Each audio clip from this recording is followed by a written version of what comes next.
Leo sits alone in a quiet room. He checks his phone every few seconds. He adjusts his posture even though no one is looking. The brain creates a ghost audience. This invisible crowd watches every move Leo makes. He is never truly alone because he is always being judged. This internal eye forces Leo to perform. He acts out a version of himself that seems acceptable. The authentic self begins to fade away slowly. The mechanism is called the panopticon effect. It describes how constant observation turns a human being into a permanent actor on a stage. The individual stops living for experience. Instead, the mind shifts toward documentation. The brain treats every moment like a scene in a movie. This process is not a choice. It is a biological response to a world that never stops watching. The mind seeks safety through social performance. Privacy is a dying concept in the modern mind. Even in total silence, the brain rehearses for the next time it will be seen. Leo smiles at a joke that was never told. He is practicing his facial muscles for a future interaction. The performance is now constant. The self is no longer a solid core. It becomes a reflection of what others expect. The individual is a mirror for an imaginary crowd. Internal monitoring consumes massive amounts of energy. The brain works overtime to ensure the mask never slips. The machinery is heavy and loud. Sarah stands in a bright classroom. She is 5 years old. She drops a heavy glass jar and it shatters across the cold floor. The teacher frowns deeply. The other children point and laugh. Sarah feels a hot wave of shame wash over her small, shaking body. The brain records this data instantly. It learns that being noticed for a mistake is dangerous. The amygdala marks the public gaze as a threat. Sarah begins to watch herself from the outside. She imagines how her walk looks to the people standing behind her in the hallway. Social conditioning reinforces this internal split. Parents praise the good girl who sits still. Teachers reward the student who follows the visual script. The individual learns that the inner world does not matter. Only the visible shell is valuable to the tribe. The mask becomes a survival tool. By age 10, Sarah no longer acts on impulse. She calculates the reaction of her peers before she speaks a single word to them. The mechanism of social monitoring is now fully active.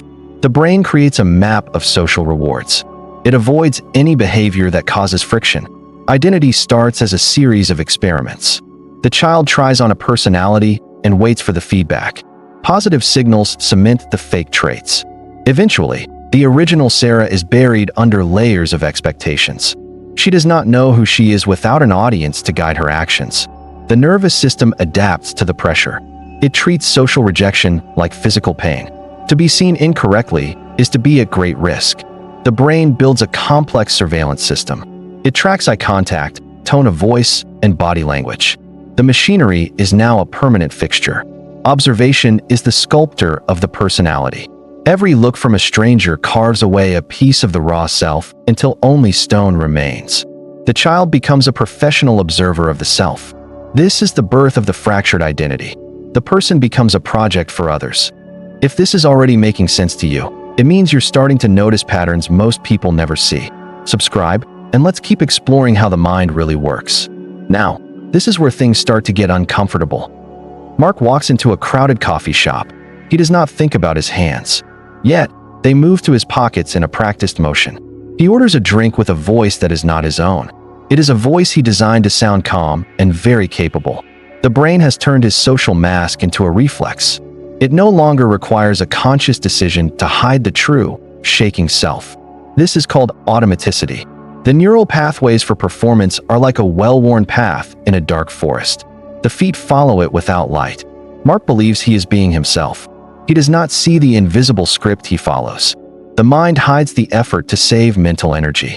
The awareness lags behind the action. By the time Mark realizes he is performing, the scene is already over. He is a passenger now. The body reacts to the presence of others before the logic center can blink. The heart rate climbs. The spine straightens. The eyes narrow. The individual becomes a machine of habits. These habits are built to please a world that is not even paying very much attention. The mechanism ensures the persona remains consistent. If Mark changed suddenly, the brain would scream a warning. Stability is the goal of the ego. The performance is now the default state of being. To stop acting would feel like falling. The void behind the mask is too quiet. The script is written in the basal ganglia. It is deep and old. It does not care about truth. It only cares about social safety. Mark laughs at a comment he did not hear. His face knows the cue. The machinery is humming. The man is just the soft shell. The brain is a prediction engine. It hates the unknown. A predictable mask is a shield against the chaos of human judgment and sudden rejection. There is a chemical payoff for a successful performance. Dopamine flows when a stranger nods in approval. The brain marks this as a win. The individual fears the social death of being misunderstood. To be seen as wrong feels like a physical wound to the ancient lizard brain. The payoff is a sense of belonging. Even if the version of the self is a lie, the brain prefers a fake home over exile. Safety is found in the middle of the pack. The mechanism keeps the individual from standing out too much or failing the group test. The ego uses the persona to negotiate for status. A high-status mask provides better resources. The brain calculates these benefits every single waking second. If you've noticed this pattern in your own life, describe the moment it became clear. Someone reading may recognize themselves. In this dark space, the internal audience provides a sense of purpose. Without the eyes of others, the brain struggles to define what is good or what is bad. The machinery maintains the mask because the alternative is terrifying. Without the performance, the individual must face the silence of the true, empty self. The brain values the likes and nods more than the truth. Evolution did not design the mind for honesty. It designed the mind for survival. The feedback loop is addictive. The individual seeks more observation to confirm they still exist. The gaze of others is the only proof of life. The cost of this safety is the loss of the soul. The brain accepts this trait. It prefers a living actor over a dead, honest man. James wears a sharp suit to a funeral. He stands tall and speaks in a low, somber tone that he practiced in the mirror. He watches himself grieving. He notes how his tears fall and wonders if they look sincere to the mourners standing near the dark grave. The brain eventually stops distinguishing between the act and the actor. The neural pathways for the performance become thick and very heavy with use. The mechanism is identity solidification. The role James plays for others becomes the only reality his conscious mind can actually perceive or truly understand. The individual becomes the mask. There is no longer a hidden person behind the curtain. The curtain has grown into the skin of the face. James believes his own lie. He defends his persona with a fierce intensity because he has nothing else left to call his own true self. The social feedback loop acts like wet cement. Every time someone confirms his role, the cement hardens around his limbs and his beating heart. Role solidification creates a sense of permanent stability. The brain prefers this rigid cage over the fluid chaos of an undefined and changing soul. The individual loses the ability to surprise themselves. Every action is calculated to fit the character that the world has already come to expect. The memory of who James was before the audience arrived begins to rot. The past is rewritten to match the current version of the truth. The brain deletes any data that contradicts the mask. If James feels an urge that does not fit his suit, the mind simply ignores it. The machine has won the battle for the self. The individual is now a statue. It is beautiful to look at, but it cannot breathe. The weight of the identity provides a false sense of gravity. It keeps the person grounded in a world that demands a clear, readable shape. James is no longer a human being experiencing life. He is a brand being managed by a biological computer that fears any sign of inconsistency. The machinery of the persona is now the architect of the future. The life is built to house the mask rather than the living soul. Maya looks at a sunset through the screen of her phone. She is thinking about how the colors will appear to her many digital followers. The sky is no longer a physical reality for her. It is a data point. The beauty is filtered through the imagined eyes of a crowd. The brain stops seeing the world as it is. It sees the world as a background for the self. The environment is just a movie set. The mechanism is perceptual narrowing. The internal eye filters out any information that cannot be used to polish the public image of the individual. Maya ignores the smell of the salt air. She ignores the cold wind on her skin. She only cares about the lighting on her face. If you've noticed this pattern in your own life, describe the moment it became clear. Someone reading may recognize themselves. In this cold light, the individual becomes blind to the needs of others. Every person Maya meets is viewed as a mirror or a judge, never as a human. The brain treats every interaction like a performance review. It scans faces for signs of boredom or signs of praise. The connection is entirely lost. Reality becomes a hall of mirrors. The individual walks through life seeing only reflections of their own projected identity. The truth is completely gone. The machinery of observation distorts the very fabric of time. The present moment is sacrificed for the sake of a future memory or a post. Maya feels a deep, hollow loneliness that she cannot name. The crowd is watching her, but no one is actually seeing her. She is invisible. The brain maintains the filter to prevent an identity crisis. To see the world clearly would mean seeing the emptiness of the current performance itself. The distortion is a comfort. It creates a map where the individual is always the center of the universe. The ego thrives in this fake light. The perception of the self is now a curated gallery. The individual is the curator and the art, but they have forgotten how to be human. David catches his own gaze in a window. He sees the fake smile he was wearing for a stranger who just walked past him. The realization is cold and sharp. He feels like a ghost trapped inside a very busy body that he no longer truly owns or controls.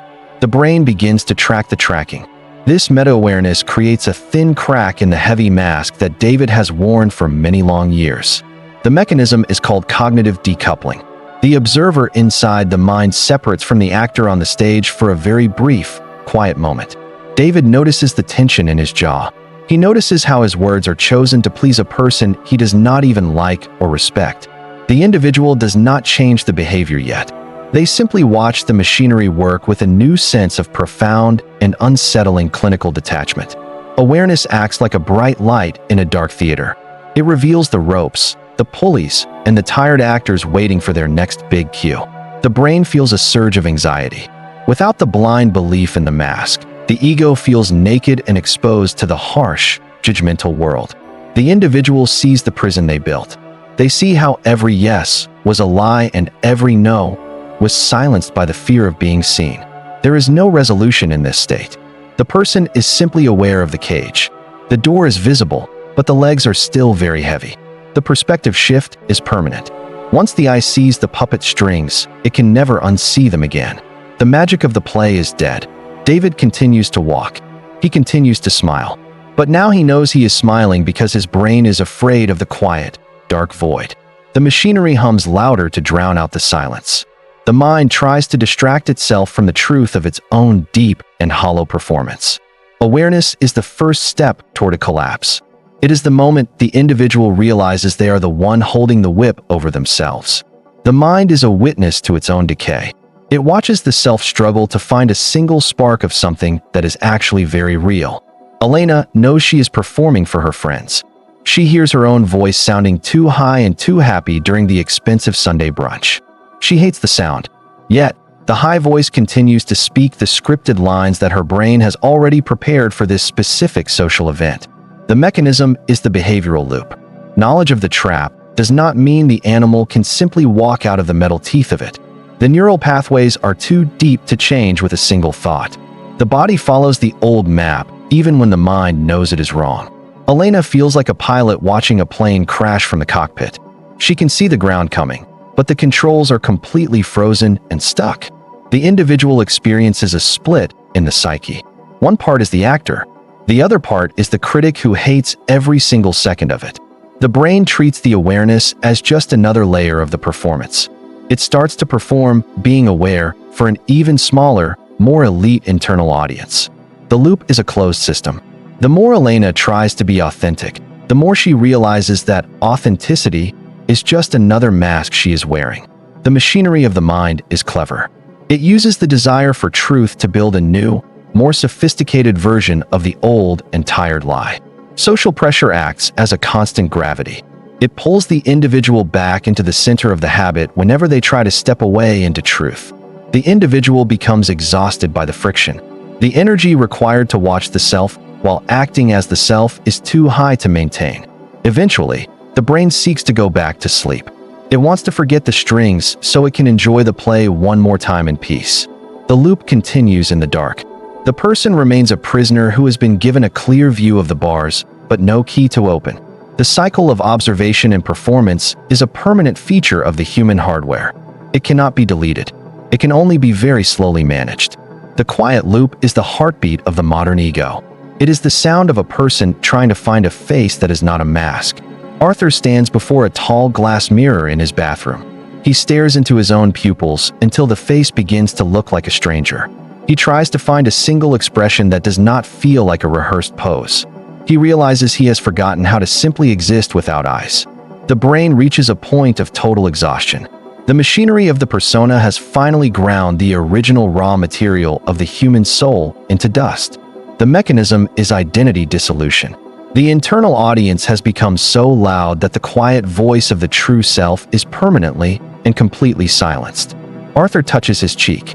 He wonders if the skin is real or if it is just a high-quality prop for a play that will never end. The individual confronts the fact that there is no real person left underneath the layers. The onion has been peeled until there is nothing left. This is the terror of the final mirror. The observer realizes they are watching a void that has learned how to mimic a human being perfectly. The brain tries to reboot the system. It searches the memory files for a moment of pure, unobserved joy from a time long ago in childhood. The files are corrupted by the need to document them. Every memory is a photograph taken for someone else to see and to like or judge. Arthur sees the wrinkles around his eyes. They were formed by thousands of fake smiles given to people he never truly cared for or even knew. The body is a record of the performance. The posture is a monument to the fear of being seen as weak or being seen as small. The individual is a ghost haunting a statue. The statue is very famous and well-liked, but the ghost is starving for a single drop of truth. The mirror does not lie. It shows a man who has traded his life for a reputation. It shows a shell that is beautifully and hollowly polished. The confrontation is the end of the illusion. The person sees that the unseen machinery is actually the only thing that is left of their mind. The self is a story told by a brain that is too afraid to be silent. The story has become the only thing that actually exists. The machinery of observation is not a flaw in the design. It is the design itself. The human brain is built to be a social tool.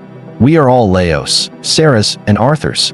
We move through a world of cameras and eyes, both real and imagined, every single hour of our lives.